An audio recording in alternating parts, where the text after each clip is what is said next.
Bonjour et bienvenue sur Spiclo. Dans les semaines à venir, je vous présenterai différents modèles de structure pour vos prises de parole qui vous permettront de mieux agencer vos arguments et de gagner en force de conviction. Mais avant d'entrer dans ces différents modèles, revenons à la base de toute présentation.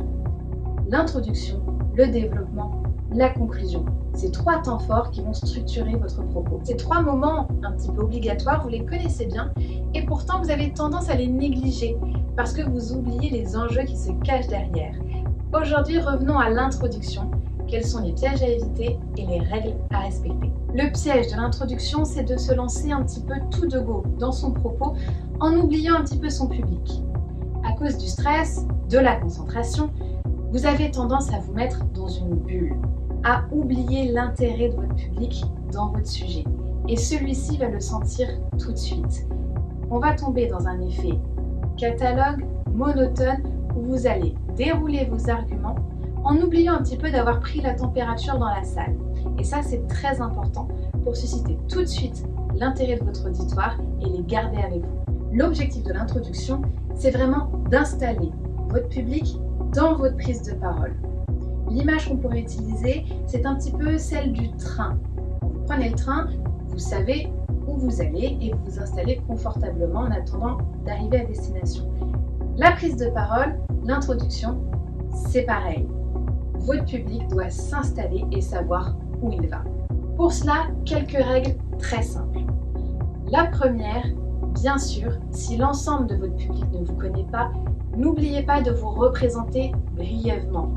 Quelques mots pour expliquer pourquoi c'est vous qui parlez de ce sujet, quelle est votre expertise à ce propos. Cela renforce votre crédibilité d'orateur, votre ethos. Souvenez-vous de la vidéo consacrée à ce sujet. Deuxième point à travailler, votre accroche.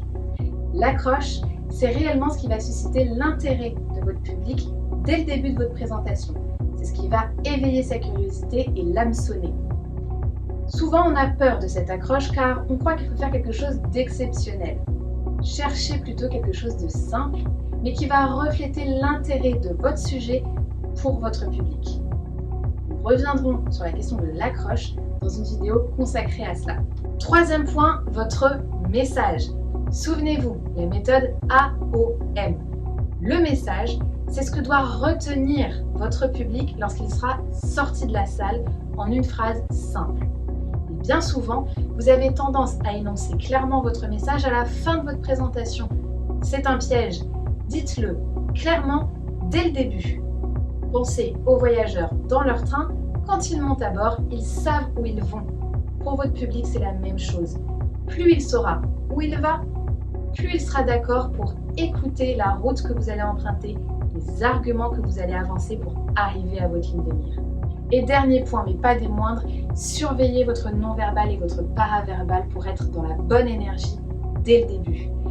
Ne pensez pas que l'énergie viendra en vous installant dans le propos. Il sera déjà trop tard. Vous devez embarquer tout de suite votre public en mettant la bonne énergie avant même de commencer votre présentation.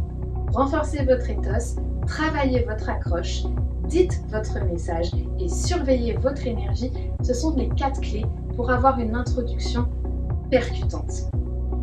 Retravaillez vos introductions en suivant ces quelques conseils et on se retrouve dès la semaine prochaine pour une nouvelle vidéo Spiclo.